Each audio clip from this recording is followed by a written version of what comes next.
Bonjour et bienvenue. Je me présente, je m'appelle Zoé du site jurivis.fr. Dans une vidéo précédente, nous avons vu ensemble qu'est-ce qu'une proposition dans une phrase. Aujourd'hui, je vais te faire découvrir de quelle manière sont reliées ces propositions entre elles. Alors, concentre-toi, écoute bien ce qui va suivre et tu vas voir, c'est super facile. Mais avant d'aller plus loin, pense à t'abonner à ma chaîne YouTube et n'oublie pas d'activer la petite cloche pour recevoir les notifications. Avant de t'expliquer comment on relie deux propositions entre elles, je vais te rappeler qu'est-ce qu'une proposition. Mais alors, qu'est-ce que c'est une proposition dans une phrase? Une proposition est une partie de phrase ou une phrase construite autour d'un verbe généralement conjugué. On dit que ce verbe est le noyau de la proposition. Dans une phrase, il y a autant de propositions qu'il n'y a de verbes conjugués. Pour t'aider à mieux te rappeler, voici quelques exemples. Pour commencer, prenons la phrase « il parle tout seul ». Ici, c'est une phrase qui contient un seul verbe conjugué, le verbe parler conjugué au présent de l'indicatif. Cette phrase est donc une phrase simple avec une seule proposition.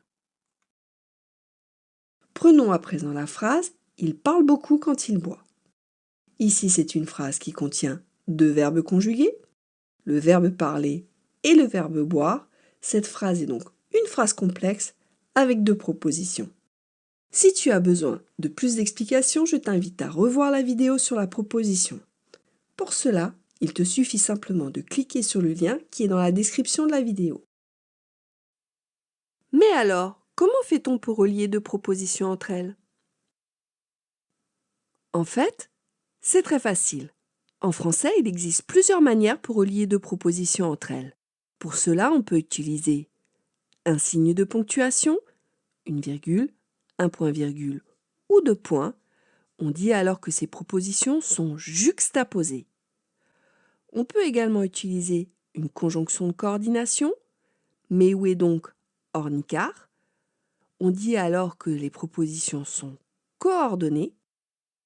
Et enfin, on peut utiliser un pronom relatif qui, que, quoi, etc. ou une conjonction de subordination. Quand, comme, si, que, etc. On dit alors qu'elles sont subordonnées. Pour t'aider à mieux comprendre, voici quelques exemples. Commençons avec la phrase « Pierre est heureux, il joue dehors ». Ici, ces propositions sont séparées par une virgule. Ces deux propositions sont donc juxtaposées. Continuons avec la phrase « Pierre est heureux car il joue avec toi ». Dans cette phrase, la deuxième proposition est introduite par la conjonction de coordination car. Ces propositions sont donc coordonnées. Pour t'aider à mieux mémoriser les conjonctions de coordination, voici une petite astuce, un moyen mémotechnique. Apprends par cœur la petite phrase « Mais où est donc ornicar ?» Mais, où, est, donc, or, ni, car. C'est facile, non? Et enfin, terminons avec la phrase « Pierre est heureux que tu puisses jouer avec lui ». Ici, les propositions sont séparées par la conjonction de subordination « que ». Ces propositions sont donc subordonnées. Alors, souviens-toi. En français, il existe plusieurs manières pour relier deux propositions entre elles. Pour cela, on peut utiliser un signe de ponctuation, une virgule, un point-virgule ou deux points. On dit alors que ces propositions sont juxtaposées. On peut également utiliser une conjonction de coordination, mais où est donc ornicar? On dit alors que les propositions sont coordonnées. Et enfin, on peut utiliser un pronom relatif qui, que, quoi, etc. ou une conjonction de subordination. Quand, comme, si, que, etc. On dit alors qu'elles sont subordonnées.